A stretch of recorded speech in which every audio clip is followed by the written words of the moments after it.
It's a joyful day. ఉదయాన్నే వాక్యం పెట్టే బిడ్డకి నేను అదే పెడతా. సాఫ్ట్వేర్ ఇంజనీర్కి ఏమో హ్యావ్ ఎ రిలాక్స్ డే అని పెడతా. శనివారం మన తనకాయ పగిలిపోతుంది 5 రోజులు. 6వ రోజున ఆదివారం మాత్రం హ్యావ్ ఎ జాయ్ఫుల్ డే అని పెడుతున్నాం. మీకు కూడా వాక్యోదకాలు పెడుతుంటాం. ఏమైనా దేవుని బిడ్డలారా, ప్రభువునందు ఆనందించే దినము ఈ దినం. కాబట్టి రాయబడిన 3 పాఠ్య భాగాల నుంచి తిరుత్తమ తర్వాతి 13వ ఏర్పరచబడిన పత్రిక పాఠ్య భాగము అపొస్తలుడైన పేతురు రాసిన మొదటి పత్రిక 2వ అధ్యాయము 5వ వచనం అందరూ చదువుకుందాం. 4-5 చదువుకున్నాం నాన్న. మనుష్యుల చేత అందరూ బైబిల్ 215 పేజీ వీడియో వారికి వందనాలు తెలియజేస్తున్నా. పేతురు రాసిన మొదటి పత్రిక 2వ అధ్యాయము 4-5 వరకు చదువుకున్నామా. మనుష్యుల చేత విసర్జింపబడినను దేవుని దృష్టికి ఏర్పరచబడినది అమూల్యములు సజీవమైన రాయుడు ప్రభువునొద్దకు వచ్చిన వారై యేసుక్రీస్తు ద్వారా దేవునికి అనుకూలమును ఆత్మ సంబంధమైన బలు నర్పించుటకు పరిశుద్ధ యాజకులు ఉన్నట్లు మీరును సజీవమైన రాళ్ల వలె ఉండి ఆత్మ సంబంధమైన మందిరముగా కట్టబడుచున్నారు. ఇక్కడ మీకు అర్థం కావడానికి 2 రాళ్ళు ఉన్నాయి. మొదటి రాయి మనుష్యుల చేత విసర్జించబడి రాయి యేసుక్రీస్తు. దేవుని దృష్టికి ఏర్పరచబడిన అమూల్యమైన సజీవమైన రాయి. మనుషుల చేత యేసు ప్రభు లోకానికి వచ్చినప్పుడు ఆయన మన అంశం ఏంటనగా you are a living stone. You అనే మాట కంటే I am a living stone. మీరు సజీవమైన రాళ్ళు. మీరు అనే మాట కంటే అది లాంగ్వేజ్ కనిపిస్తుంది. నేను సజీవమైన రాయి. ఈరోజు నుంచి రాయికి ప్రాణం ఉందా లేదా సైన్స్ నిరూపిస్తుంది. తర్వాత చూద్దాం. రాయికి ప్రాణం లేకపోతే కొండ పెరగదు.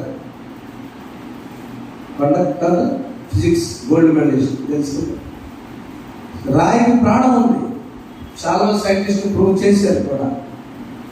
మన చావరపాలు కూడా మంచి వేస్తారు, మార్బల్ వేస్తారు. మార్బల్ జైపూర్లో దొరుకుతుంది. ఆ కొండ మార్బల్ మీరు పాలిష్ పెట్టే కొద్దీ చల్లదనం బయటకు వస్తుంటే ఆ రాయి బ్రతికే ఉంటుంది, నీరు పీల్చుకుంటుంది. అందుకని మార్బల్స్ చల్లగా ఉంటుంది. బ్యాక్టీరియా వైరస్ అంటే లాగేసింది. సైన్స్ ప్రకారం మార్బల్ వాడద్దని పేషెంట్స్ దగ్గర వేయరాలి. 45 టైమ్స్ చేస్తారు అంటే అది పేల్చు వీళ్ళు కలిపారు. వేరే మార్బల్ రాయి జైపూర్లో 4 పరిపాలించిన ఆ రాజుల అదృష్టం అక్కడ ఎక్కువ దొరుకుతుంది. అక్కడి నుంచి మనకి పోతుంది. రాయికి ప్రాణం ఉంది.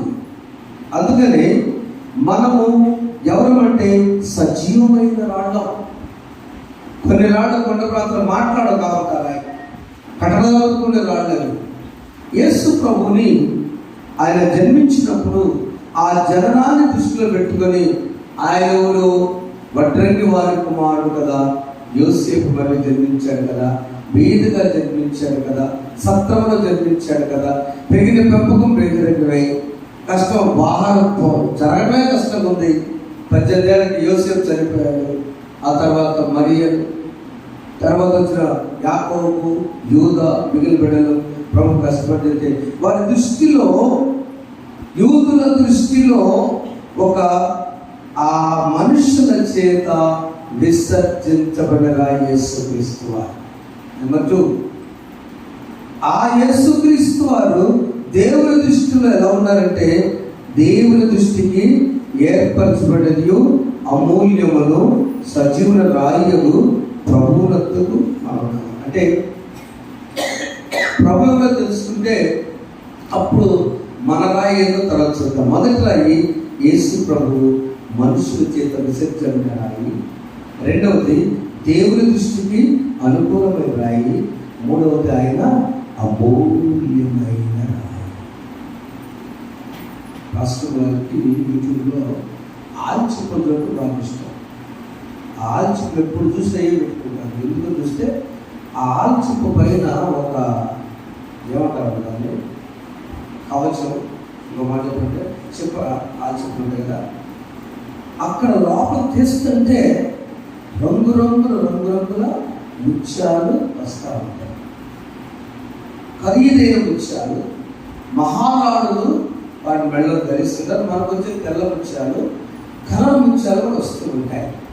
ఈ ముత్యాలు మనం ఆనందించాలంటే అక్కడ ఆ జీవి చచ్చిపోవాలి. ఆ జీవి చనిపోతేనే ఈ ముత్యాలు బయటకు వస్తాయి. ఎందుకు అమూల్యమైన మూల్యము చెల్లించలేము. ఒక ఆలోచింప, ఒక జీవి ప్రాణం మెడలో వేసుకోవడానికి ఒక ప్రాణం పోతేనే కానీ అవి బయటకు వచ్చి మనకి అలంకరణ. యేసు ప్రభు అమూల్యమైన, మూల్యము చెల్లించలేనటువంటి ఆ యొక్క ప్రాణాన్ని యేసు ప్రభు మనం ఎలా చెల్లించగలమా? ఆ ప్రభు రాత్రి సంస్కారంలో ఒక మాట, మన ప్రభు యేసుని శరీరము, ఆయన వెళ్ళలేని రక్తము మిమ్మల్ని నిజమైన విశ్వాసమును బలపరిచి నిత్యం కలుగునై సంరక్షించునుగాక. సమానంతో లేచి వెళ్ళి we cannot pay the fee for his life.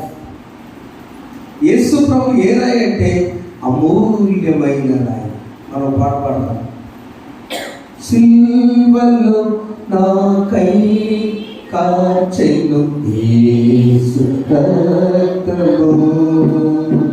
అందరూ పాడు, సిల్వలో నాకై కార్చెను యేసు రక్తము. సిలనైన నన్ను మార్చెను యేసు రక్తము, యేసు రక్తము. ప్రభు యేసు రక్తము అమూల్యమైన రక్తము. యేసు రక్తము అమూల్యమైన రక్తము.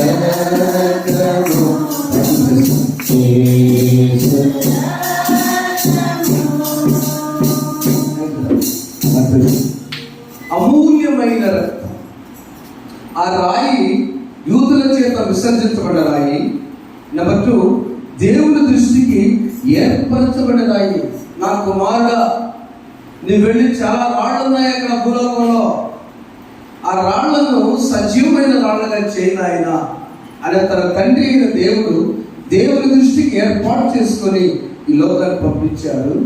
3వది సజీవమైన అమూల్యమైన అది సజీవం. మనం కూడా అంటే యేసు ప్రభుతో సమానంగా చెప్పలు పట్టండి ఒకసారి. యేసు ప్రభు అమూల్యమైన రాయి, సజీవమైన రాయి. యేసు ప్రభు తిరిగి లేచారు, పరలోకంలో ఆయన నివాసిస్తున్నారు, ఆత్మ ద్వారా మనలో ఉన్నారు. ఒక క్రిస్టియన్, ఒక సజీవమైన రాయి ఎవరంటే చనిపోయే వ్యక్తి కాదు. బండ మీద రాయి, ఎవరు కూడా చనిపోయిన రాయి, ప్రభునందు నిద్రించను అంటే సజీవమైన రాయి ప్రభువునందు నిద్రించాడు, రెస్ట్ తీసుకున్నారు. ఈ రాయి ఎలాంటి జీవితం జీవించాలంటే చాలా మందికి 6వ వచనంలో ఈ మందము సజీవమైన రాళ్ళుగా ఆత్మ సంబంధమైన మందిరములు కట్టబడటానికి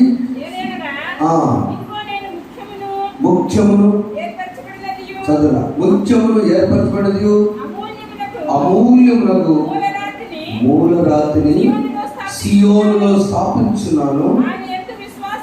ఆయనందు విశ్వాసం ఉంచువాడు. ఆమేన్, ఆమేన్. ఎవరి సియోనులో స్థాపించిన రాయి? యేసుక్రీస్తు. ఆయన అమూల్యము మూలరాయి, తీసివేసిన రాయి మూలకు తలరాయి. ఈ యూదులు ప్రభు అంటే చాలా కోపం, ఎందుకంటే రాజరికంగా భయపడ్డారు. యూద రాజ్యం యేసు ప్రభు రాజ్యంగా మారుతుంది, క్రీస్తు రాజ్యం. 2వది ఈ స్వస్థతలు, ఈ ప్రజల సమూహాలు, ఇవన్నీ కూడా వారి మతపరమైనటువంటి సమస్య పాత నిబంధన పాటించే వారికి బాధ కలిగింది. ఈ విధంగా ఉన్నప్పుడు వాటన్నిటిని తొలగించి ఆయన ప్రాణాన్ని త్యాగం చేశారని పేతురు తన యొక్క సాక్ష్యాన్ని రాస్తూ ఈ 2వ అధ్యాయం మొదటి వచనంలో ఒక స్టేట్మెంట్ ఇస్తున్నారు. చూడండి, ప్రభు దయాళుడని మీరు రుచి చూచి ఉన్నడల సమస్తమైన దుష్టత్వమును, సమస్తమైన కపటమును, వేషధారణను, అసూయను, సమస్త దోషుల మాటలు మాని క్రొత్తగా జన్మించిన శిశువులు పోలిన వారే నిర్మలమైన వాక్యమును పాల్గొన్న రక్షణ విషయంలో ఎదుగుదాం. ఈ రాయి ఏం చేయాలంటే, ఈ రోజు నుంచి నేను నిర్జీవం కాదు, నేను పర్ఫెక్ట్, నేను సజీవమైన రాయిని, నేను లివింగ్ స్టోన్, యేసు ప్రభులాగా నేను కూడా సజీవమైన రాయిని. ఈ మందిరంలోకి 8 లోడ్లు విడిపోయిందంటే మన పెద్దలు చెప్తారు, సార్ 10 లోడ్లు పట్టింది పునాది నుంచి అని చెప్తారు. ఇక ఎక్కువ రాళ్ళేమి లేవు, అంతే కదా. కానీ మనము ఒక్క సజీవమైన రాయి. మా నాయనమ్మ గారు లేక బిడ్డలు పుట్టారని పర్య సరోజమ్మ గారు నండూరు వారిని, నలుగురు అక్క చెల్లెళ్ళు, మగపిల్లల నాయనమ్మ వాళ్ళ సొంతాల్లో నలుగురు ఆడపిల్లలు నాయనమ్మ వ్యక్తి, పెద్ద నాయనమ్మ పెద్ద చెరుకులు 2 అదే వరి చెరుకులు 3 మా నాయనమ్మ 4 2 ఉన్నారు. ఆమె దేవుని తెలుసుకునే రక్షణ మార్పులు వచ్చారు. దేవుని దగ్గర నాయకుల సంతానం అంతా సేవలో ఉన్నారు. ఈరోజు హోలీ మినిస్ట్రీస్ దీవెనల దగ్గర కూడా మేనత్త గారి పిల్లలే ఉన్నారు. నాయనమ్మ సంతానం ఈరోజు ఆమె మరణించిన రోజు ప్రభు దగ్గరికి వెళ్ళి ఆ ఒక్క ఆమె రక్షణ పొందబట్టి ఉన్నత విధి చదివిన నాన్నగారిని ఆమె సమర్పణ చేసుకుని పంపించారు చెన్నై మద్రాసు అప్పట్లో. నా అక్షరాభ్యాసం 3వ సంవత్సరం అక్కడ. నాన్నగారు ఒక్కడు కనుక బీడీ చేసి ఎంఏ చేసి ఏసీగా లెక్చరర్ అయితే నేను అనుకుంటున్నాను, నేనే కాదు పాస్టర్ వారి తమ్ముడు సేవకులే, మా తమ్ముడు సేవకులే, చిల్లి సేవకురాలే, కజిన్స్ సేవకులే, నెలలు సేవకులే, సుమారు 15 మందిని పంపడానికి కారకురాలు అంటే సరోజని ఒక్కరాలు చెప్పడం ఇది ఒక్క తాతయ్య కష్టం వచ్చేసరికి ప్రార్థన పెట్టుకుంది. అన్నం తీసుకెళ్ళడం మర్చిపోయింది. తాతగారు కట్టే అక్కడే వేస్తారు, గుర్తుండలేదు. బలవంతుడు, కష్టజీవి. వాడు బ్రాహ్మణులకు చెరువించి పూడ్చుకోమంటే ఒక్కడే పూడ్చుకున్నాడు. ఒక అరెకం చెరువు పూడ్చుకొని దానితో 12 ఎకరాలు సంపాదించిన కష్టం. ఆయన అన్నం తీసుకెళ్ళడం మర్చిపోయేసరికి వచ్చిన తర్వాత సాక్ష్యం చెప్తున్నాను. అది 2వ విషయం. థ్యాంక్ యూ రమేష్ గారు. దేవుడు గారు నేను బాగుంటాను అని చెప్తున్నాను. మొత్తం సరే, దేవుడు నన్ను మనిషిగా చేసే దేవుడు మమ్మల్ని మనిషిగా చేశాడు. అది ఉంటే ఎలా ఉండేది. ఆ సమయంలో మరలా నువ్వు ప్రార్థన పెడితే కత్తి తీసుకుని చంపేస్తాను. కత్తి చూపించాడంట. పాస్టర్ తెగబోయి మళ్ళీ తన మంది అక్కడ తెలుసు కదా, మన అక్క తెలిసింది బాగా తాత. వెంటనే చలిజ్వరం వచ్చిందట తాతయ్యకి. 3 రోజులు చనిపోయాడని వదిలేసిన సమయంలో రాత్రి వేళ ఒక దర్శనం వచ్చి, పట్టాలు లేని బండి, తెల్ల బండి వచ్చి, దేవదూతలు వచ్చి, ఇక ఆ యేసు ప్రభు అక్కడ తాతయ్య చెప్పిన సాక్షి ఒక రాయి. నేను ఆడ కూర్చుని యేసు ప్రభు వచ్చి పారలు, ఆ పారలు తీసుకుంటే పారలు మొదట తాత తీసుకున్న పార బాగుంది, చాలా బాగుంది, పిడిసలేదు. పక్కన పెట్టి మీ కృష్ణ తీసుకో 46 రెండవ పార తీసుకుంటే అన్ని రూపం బాగుంది కానీ సాను లేదయ్యా. నేను చెప్తున్నా కదా, కొంచెం పిడి వంకరైనా మొదటి పార తీసుకో, నీ పనికి వస్తున్నారు. కానీ ఆ వంకర పార తీసుకొని ఉంటే దిగుతుంటే దేవదూతలు అడ్డొచ్చి ఎక్కడ దిగేది ఉండు అన్నాడు. కాదులే ఈసారి పోలే అన్నాడు. ఆయన ఉండు అంటే అది సరిపోలే. ఆ ఉండు ఈసారికి ఆ ధూమ్ అనేటువంటి రోగం దూదలిదే ఇది మరణకరమైన రోగం. అది అప్పుడు దిగిన తర్వాత నాటి నుంచి మండూరులో 1998 మార్చి 15 వరకు తాతయ్య క్షమించమని రోజు స్నానం చేయగానే ప్రార్థన చేసుకునేవారు. చప్పబడ్డం ఒకసారి ఇష్టమైతే ఒక్క రాయి ఆ క్షణంలో, ఒక క్షణమే ఆమెలో పొరపాటు నాయనంలో అన్నం తీసుకెళ్ళాలి కదా ఆయనకి మర్చిపోయింది కూడా. అది ఇరువురి పొరపాటుని దేవుడు ఆశీర్వాదం మార్చి తండ్రి గారు ఒక సేవకుడు, ఒక బిషప్, ఒక సెలబ్రేషన్ కలిసి అందరం ఆహారం తింటున్నాం. మీరు ఇచ్చేటువంటి గుర్తుల బిడ్డలారా, దేవుని సన్నిధిలో తెలియజేస్తున్నాను. నువ్వు తీసివేసిన రాయిగా మూలకు సజీవం అనే రాయి మొదట చేయవలసిన పని ఏంటంటే ప్రార్థన. ఏ ప్రార్థన తెలుసా? లైఫ్ స్టైల్లో మొట్టమొదటి నువ్వు చెక్కబడిన రాయివి. చెక్కబడిన రాయి. చూడండి, పాత నిబంధన పాఠ్యభాగంలో నాటి ఇశ్రాయేలీయులంతా కూడా 70 సంవత్సరాలు పెదవులతో ప్రార్థన చేశారు. ఆ పెదవులతో ప్రార్థన చేసినటువంటి జనాంగానికి మొదటి వచనం చదవండి, 7వ అధ్యాయం.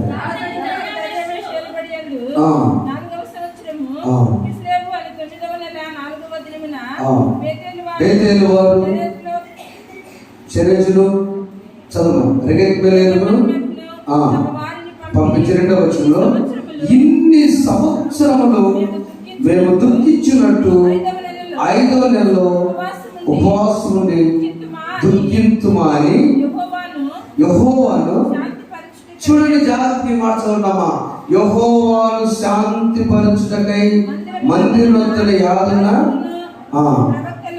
పిలిచి రాజులను ప్రవక్తలను మనం చేయగా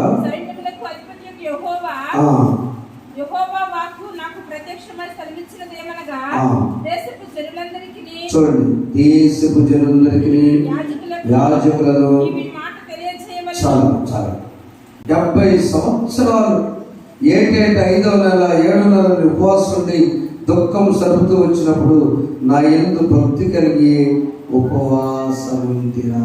అందుకు ఫస్ట్ నుంచి కంటెక్స్ట్ అది. షేప్డ్ స్టోన్, చెక్కబడిన రాయిగా ఉండాలి. నీవు కట్టబడాలంటే మందిరానికి. పేరుచర్లో పెద్ద పెద్ద బండలు వేసుకొస్తే మన మందిరం కట్టి బాగుంటుందా? ఏం చేయాలి? అక్కడ షేప్ చేయాలి. రూపము కలిగిన రాయి, చక్కగా 4 నీట్గా ఉండాలి రాయి. కొల్లూరు ఇటుకైతే అచ్చులో కరెక్ట్గా పొడవడపు నీట్గా ఉండాలి. వంకర రాయి పెట్టం, పగిలి రాయి పెట్టం. షేప్డ్ స్టోన్, ఒక రూపము కలిగిన, ఆకారము కలిగిన రాయిగా ఉండటానికి రెండని దేవుడు పాపం తెలుసుకున్నాడు. ఇశ్రాయేలు 70 సంవత్సరాలు 5వ నెల కరెక్ట్ ఉపవాసం, 7వ నెల కరెక్ట్ ఉపవాసం, 2వ శుక్రవారం కరెక్ట్ ఉపవాసం, 1వ శుక్రవారం కరెక్ట్ ఉపవాసం, 40 రోజులు కరెక్ట్ ఉపవాసం. No, I'm not happy. 70 సంవత్సరాలు మీరు మీలో ఉన్న ఉపవాసం ద్వారా నేను సంతోషంగా లేను. But you come to your shape. మీలో నిజమైన ఉపవాసం ఎలా ఉండాలంటే పశ్చాత్తాపం. చూడండి, హెబ్రీ గ్రంథం మొదటి అధ్యాయం. ఎలాంటి ఉపవాసం ఉండాలంటే ఆ ఉపవాసాలు, భక్తి ఉపవాసాలు, శరీరపరమైన ఉపవాసాలు వద్దు. రూపము కలిగిన రాయిగా నీవు ఉండాలంటే, అయ్యో 20 సంవత్సరాల యవనస్తుడు, 401వ పేజీ చూసుకోండి. 20 సంవత్సరాల యవనస్తుడు, ప్రాకారములు కాల్చబడ్డాయి, గుమ్మములు కాల్చబడ్డాయి, ప్రాకారం పడదోయబడ్డాయి అన్నప్పుడు నెహెమ్యా ఎలాంటి ప్రార్థన? 4వ వచనం చదవండి, అందరు చదవండి. ఈ మాటలు విన్నప్పుడు నేను కూర్చుండి ఏడ్చి కొన్ని దినములు దుఃఖముతో ఉపవాసం ఉండి విజ్ఞాపన చేస్తుంది. చూడడం 5వ వచనంలో, కూర్చుండి ఏడ్చి ఉపవాసం ఉండి, ఆ బాధ ఎవరికి చెప్పుకోకుండా, ఎవరు కనిపించాలని కాకుండా ఒంటరి వాడుగా నెహెమ్యా చేసిన ఆకారము కోసం, యెరూషలేము ప్రజల యొక్క షేప్ కోసం. అయ్యా, గుమ్మములు కాల్చబడితే కీడు, ప్రాకార పడదల మీద బంధువులు చెప్పారు, నెహెమ్యా బాగున్నావా? బాగున్నాను బాబాయ్ మావ్య, నువ్వు బాగానే ఉన్నావు.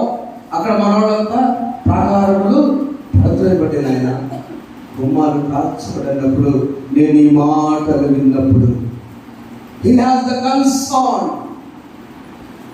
ప్రియమైన దేవుని బిడ్డలారా, ఆకారం తెచ్చుకోవాలంటే ఏదో మనం వచ్చినట్టు కాదు. ఏదో శుక్రవారం ప్రార్థనలో, శుక్రవారం అందరూ చాలా మంది ఉపవాసం ఉంటారు, కొంతమంది శనివారం ఉపవాసం ఉంటారు, ఆదివారం దిట్టగా తినొచ్చని.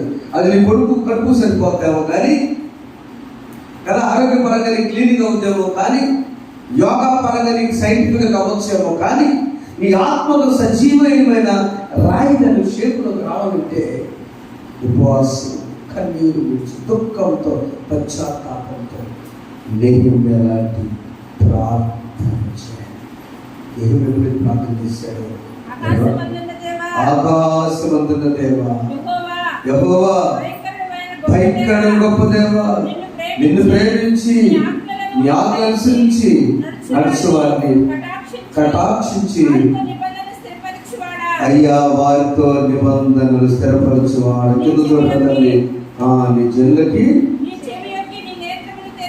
అందరు చదవడం ప్రార్థనమ్మా. నీ చెవికి నీ నేత్రము తెరిచి నీ సన్నిధిని దివారాత్రం మీ దాసులైన స్థిరపరచుగా నేను చేయి ప్రార్థన అంగీకరించుము.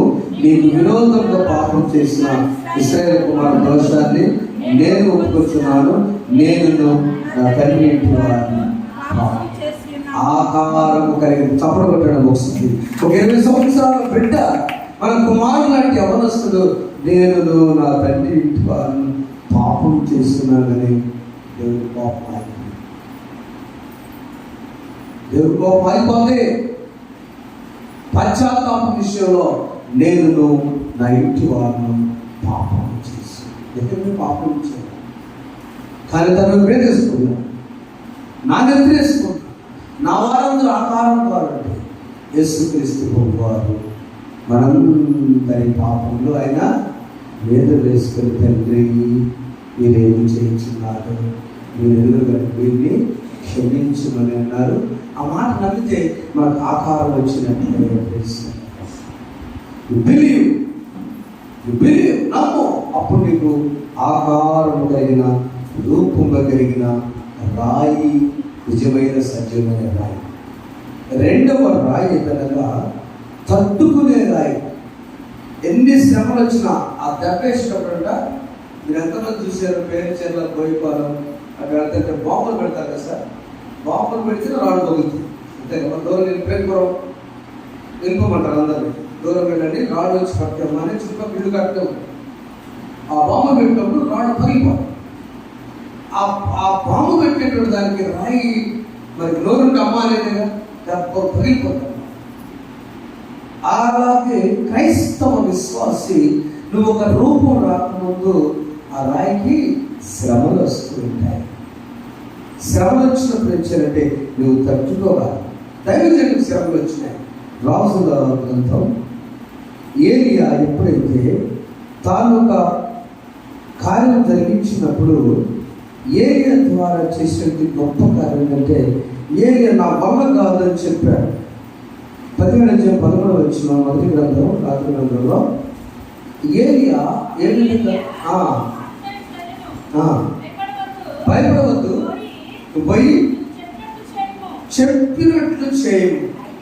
అయితే అక్కడ సమస్య ఏంటంటే, ఆమె సమస్యలో ఉంది, కొడుకు చనిపోబోతున్నాడు, ఆమెకు ఆకలికి ఆహారం లేదు, ఒక్క రొట్టెకే పిండి ఉంది, నూనె ఉంది. ఈ పరిస్థితిలో దైవజనుడినేమో ఆ యెజ్బెలేమో తరవటం వల్ల దాక్కుంటా పెరుగుతూ బాగుంటుందని చూస్తే అక్కడ ఏమో దొరికింది. ఆ ఒక్క అప్పం గట్ట పనిలోకి అంత దూరం బాగుంటుందో పెరుగుతో మనకు తెలియదు. దేవుని చిత్తం అంతే కదా. ఒక్క చపాతీ చేయడానికి ఎన్ని పొలాలు కావాలమ్మా? సత్య కడిగి తీసి అటు పెడితే పోతగా అవి ఎందుకు వెళ్ళింది? దేవుడి ఆత్మ నడిపించింది. దేవుడి ఆత్మ కెరీత్వాదులు నడిపించినప్పుడు ఏరియాకేమో ఆల్రెడీ సమస్యలో దాక్కుంటున్నాడు ఆయన, ఎవరు చంపేస్తారని. ఈమెకేమో చావు బతుకుల మధ్య ఏముంటాయి? అయ్యా, ఈ ఒక నా ముందు ఒక్క తొట్టిలోని పిండి మీకు తెలుసు కాబట్టి నేను ముందుకు వెళ్తాను కదా, నూనె పట్టి నూనె, ఇక నా పరిస్థితి ఏంటి అన్నప్పుడు నేను చెప్పినట్లు చేయి. ఇంపార్టెంట్ ఏంటంటే నీవు చేసే షేపు, నీ చపాతీ షేప్ కంటే దేవుడు నీ జీవితాన్ని రూపం మార్చబోతున్నాడు. వెళ్ళిపో అని చెప్పాడు, వెళ్ళింది, వచ్చింది. ఆయనకి పెట్టి దానిలో ఒక మొక్క తీసుకొచ్చింది. ఆ చిన్న మొక్క ద్వారా నీకు వెళ్ళిపో, భూమి మీద వర్షము దేవుడు కురిపించే వరకు నీ తొట్టిలోని పిండి అయిపోదు, నీ బుడ్డిలోని నూనె అయిపోదు. బాగా నూనె వచ్చి పిండి ఫుల్ బస్తాలు వస్తే ఆ అమ్ముకునేది. దేవుడు ఏం చెప్పాడు, నువ్వు నూనె వేస్తా ఉండు, అంత నూనె వస్తా. అక్కడ నువ్వు అప్పం చేస్తా ఉండు, అంత పిండి ఉంటుంది. లేక వ్యాపారం చేసేది. అలా ఏం జరిగింది అక్కడ? జరిగిన సత్యం ఏంటి? నీవు రూపము రావడానికి నువ్వు చేసేటువంటి ఆ సమర్పణ, అది గొప్ప. ప్రియమైన వాళ్ళరా, దేవుడికి కుటుంబాలను సమృద్ధి చేరుగాక. చప్పట్లు ఒకసారి గట్టిగా. నువ్వు సజీవమైన రాయిగా ఉంటే మొదట పశ్చాత్తాప ప్రార్థన ద్వారా ఆకారానికి వచ్చినప్పుడు, రెండవది ఆ రాయి ఎలా ఉంటుందంటే నువ్వు సమస్యలు తట్టుకున్నా కూడా దేవుని ఆశీర్వాదం ఉండాలి. ఆశీర్వాదం రాయి. మొదటి రూపము కలిగిన రాయి, రెండు ఆశీర్వాదం రాయి, మూడవది చివరిగా సమర్పణ రాయి. చూద్దాం ఒకసారి. సమర్పణ చేయము ప్రభువునకు, సమయమును సమర్పణ చేయము ప్రభువునకు, సమయమును. అబ్రాహామును అడిగెను ప్రభువు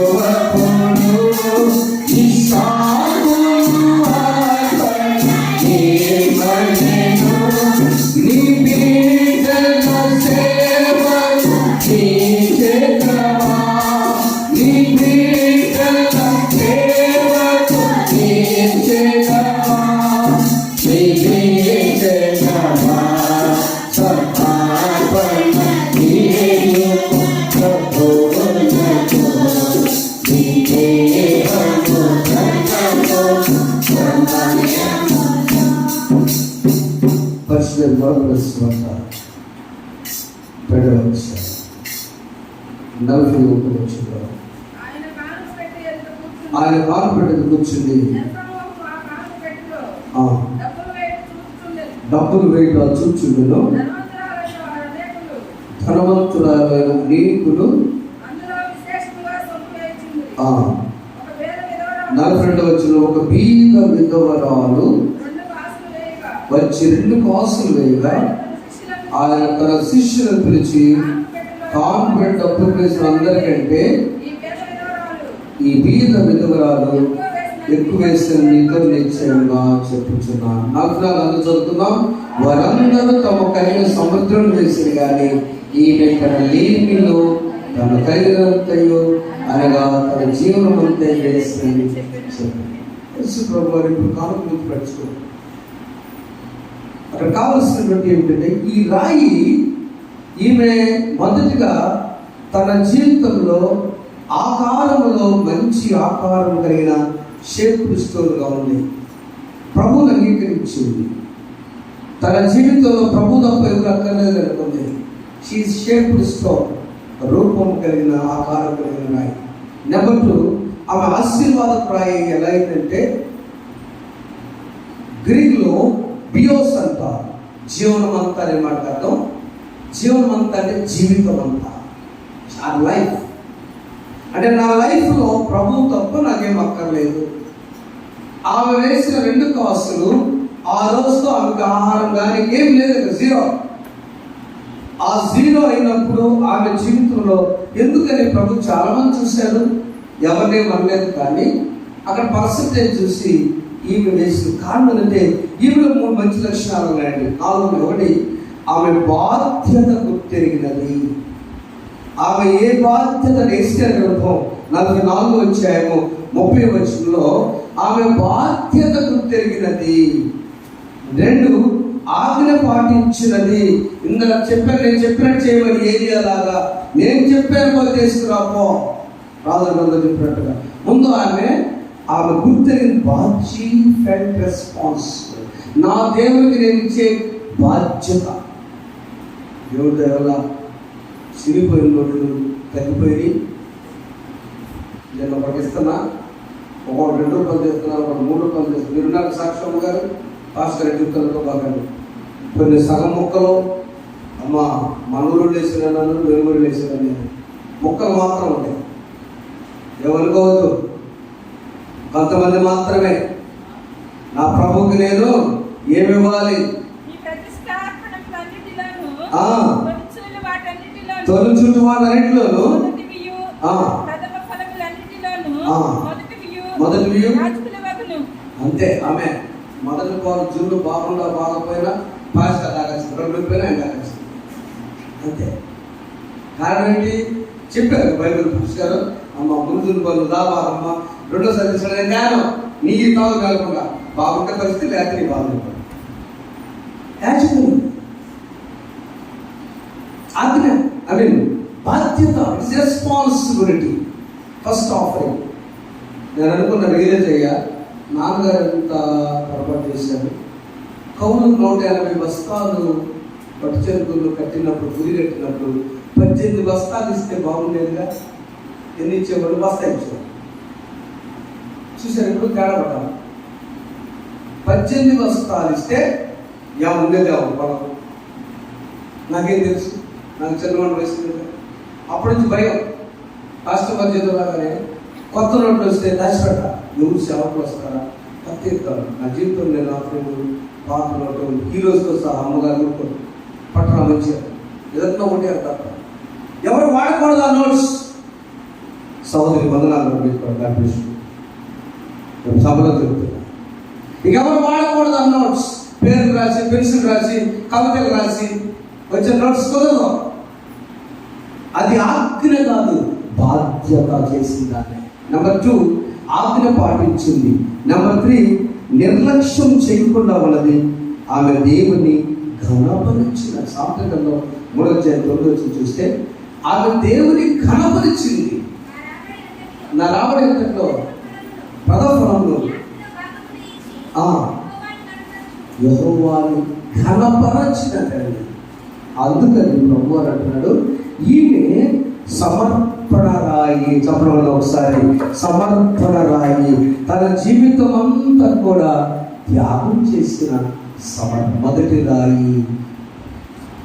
ఆకారం, రూపముగా, షేప్, రూపము కలిగిన రాయి. ఎవరు చేసిన అందగల బాక నా దేవుని చేత నేను చెక్కబడిన సజీవమైన రాయి నేను చెప్పండి. నెంబర్ 2, ఆమె చెప్పబడ్డ నీవు ఆయన ప్రయోజనకరమైన రాయిగా, సమస్యను తట్టుకునే రాయిగా నేను ప్రయోజనకరమైన రాయిని సారేపతి విధురాల ద్వారా చనిపోయేటప్పుడు కూడా నేను ఒకరికి ఉపయోగపడి చచ్చిపోయేదానికి నేను ప్రయోజనకరమైన తట్టుకునే సమస్యల రాయిని, useful stone, shaped stone, useful stone, serviceful stone, సమర్పణ కలిగిన రాయిగా ఈ సహోదరులకు తెలియజేసిన ప్రియమైన బిడ్డ మనం పరిస్థితులు చేసుకున్నాం. మన జీవితంలో ప్రభుకి ఎంత సమయం ఇచ్చాం? ఈ దేహం, నిదానం, సమయం. ఒక్కసారి మందిరాన్ని శుభ్రం చేసేవాళ్ళు, యూత్ అయినా, స్త్రీలైన, పెద్దైనా గట్టి చప్పుడు ఉండడమో మనం ప్రశాంతంగా కూర్చున్నాం. తుడిచి మందిని శుభ్రం చేసి నాకు ఎంత ఆనందం వేసిందో వారి వందనాలు తెలియజేస్తే ప్రభుత్వ దేవుడికి దీవించుగా, పేరు దీవించుగా. ఆమె నా మందిరంలో నా బిడ్డలు కూర్చోడానికి నేను పనిచేసేది దేహం, నీ ధనం, నీ సమయం సమర్పించాలి. రమేష్ గారికి ఒక ఆశ లేదండి, నేను ప్రసంగం చేయాలి, నా కొడుకు క్యాష్, నా కూతురు క్యాష్, ఏసీ పాట పాడాలి, డ్రింక్ డ్రైవ్ చేసుకుంటారని ఎవరు తీర్చుదా. నీ బిడ్డలను ఎంతమందిని అంటే పాస్టర్లే కాదు, అక్కడ నా బిడ్డలు నీలాగా షేపులో ప్రభు నిన్నే ఆరాధన ధృవీకరించిన రాయిగా ఉంచారు. నా బిడ్డలను ఆయన రూపము చేసే రాయిగా ఆయన షేప్ చేయి ప్రభు. నేహమ్యాలాగా ప్రార్థించారు. షేప్ లేకపోతే ఏదో ఒక మూల బాగుంది, అన్ని బాగుంది, కానీ ఒక మూల బాగపోతే నేను భద్రాలలో బిడ్డ చెప్పాను. మీ నాన్నగారు బయటకు వెళ్తాడు, ఆ పొలం పని చేస్తా ఒక సాక్షి విని ఆయన ఇచ్చే అవసరం ఆ రోజుకి వచ్చాడు. అంతే, ఏ పాట కాదు, ఏం కాదు. అంతే ఆ గట్టు బాగుంది, నీ తల్లి ప్రార్థన చేస్తే గట్టు బాగుంది. నీ అంత కూడా బిడ్డలు లేకపోతే చాలా రోజులు బాగా ఇబ్బంది పెడితే అక్కడ కూడా దేవుడు పెట్టించండి, గట్టు బాగుంది. నువ్వు కూడా దేవుడు పని చేస్తున్నావు, కానీ ఆ గనుమలు నీళ్లు పెట్టినప్పుడు నాటేయడానికి నీళ్ళన్నీ కూడా నీళ్లు పెడుతున్నాము. రాత్రులు గనిమల్లో పోతనే, గనిమలు సరి చేసుకోవాలి. బౌండరీస్ నివాసనాలు ఉన్నారంటే 3 రూపాయల నుండి రాయి కట్టే కొండరాయి 4వ మూల బాగా తెస్తాం. మనం ఇటుకలైనా కడతామా, మేస్త్రి పక్కన పడేసి అవి లెట్రిన్ ట్యాంక్ కొడతామండి అంటే మంచి రాయి కావాలి. నీ రాయిలో ఎక్కడ కరెక్ట్గా షేప్ లేదో సరి చేసుకోవాలి. ప్రేమైన సహోదరి సహోదరుల, అలా ఉన్నాడు నికోదేము. ఒక మాట చెప్తా, కొత్తగా జన్మించిన శిశువులు ఉండాలని పేతురు చదువుకున్నాం కదా. నికోదేముని యోహాను సువార్త 3వ అధ్యాయంలో ప్రభు చెప్పిన మాట ఏంటంటే, ఆయన రాత్రి ఒక లీడర్గా వచ్చి అడుగుతుంటే, ఇవాళ లీడర్ కావచ్చాము, కానీ యువర్ నాట్ షేప్. నీలో రూపం లేదు బ్రదర్, నువ్వు తిరిగి జన్మించలేదు. అందుకని ఆ నికోదేముతో ప్రభు అన్నాడు, ఒకడు కొత్తగా జన్మిస్తే. అందుకే ఆ నికోదేముడు ఒకడు కొత్తగా జన్మిస్తే కానీ చూస్తున్నామని వైపు పాట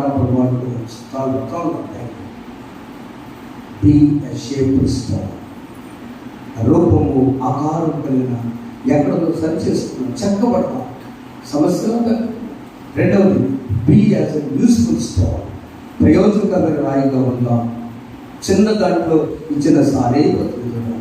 తనకున్న జీవనమంతా వేసినటువంటి ఆ సౌందర్య సమర్పణ చేసుకుని నా జీవితం నీకే అంకితం. సబ్మిసివ్ స్టోన్, ప్రయోజనకరమైన రాయిగా, సమర్పణ రాయిగా, ఆకారం కలిగిన రాయిగా ఉన్నప్పుడు అప్పుడు మనం చెప్పుకున్నాము, నీవు దేవుని మందిరం కట్టడానికి సజీవమైన రాయి, ఆత్మ సంబంధమైన మందిరాన్ని, పరలోకపు మందిరము కట్టడానికి we are the living stones to construct the heavenly spiritual temple. ఆత్మ సంబంధమైన మందిరం కట్టాలంటే ఒక్క నాయనమనే కాదు, కుటుంబంలో ఒక్కరు ఆత్మ సంబంధ మందిరం కట్టబట్టడానికి రెడీ అయితే దేవుడు ఛానల్ తీసుకుని వస్తూనే ఉంటాడు. ఒక్కరు ప్రభు దగ్గరికి ఆ నిజమైన మందిరముగా నువ్వు ఉండ కట్టబడి కుటుంబం కోసం నీవే ఒక్కరు అవ్వాలి. నిజమాడాలి నీ కొద్ది బిడ్డల దేవుడు దీవించునుగాక. ఆమె దేవుడు మన దేశాన్ని దీవించునుగాక. చిన్న ప్రార్థన చేస్తున్నాము, అలా నడిపించకు.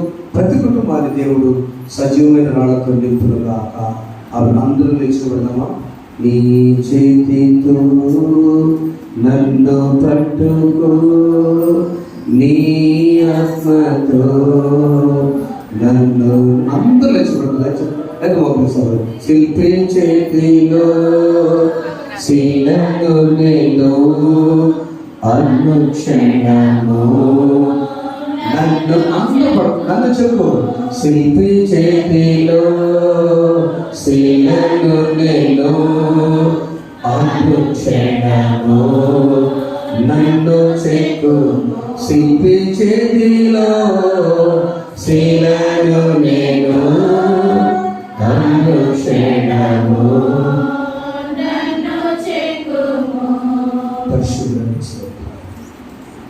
అనుక్షణము చెక్కి ఆకారం తీసుకొచ్చి ప్రయోజనకరమైన రాయిగా చేసి సమర్పణ రాయిగా నీకు జీవించబడేలా దయచేయండి. యేసు నామములో కూర్చున్నాను తండ్రి, ఆమేన్. సమస్త జ్ఞానం దేవుని సమాధానం ప్రభువు యేసు క్రీస్తు ద్వారా మీ పిల్లలకు మీ తరపున కావాలని గాక. ఆమేన్. దేవా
దేవుడు దీవించి మీ కుటుంబం షేర్ చేసుకోండి, మీ వ్యక్తిగత షేర్ చేసుకోండి, ఆధ్యాత్మిక షేర్ రూపం మార్చుకొని ఆశీర్వాదాలు పొందాలి మనం చేస్తున్నాం.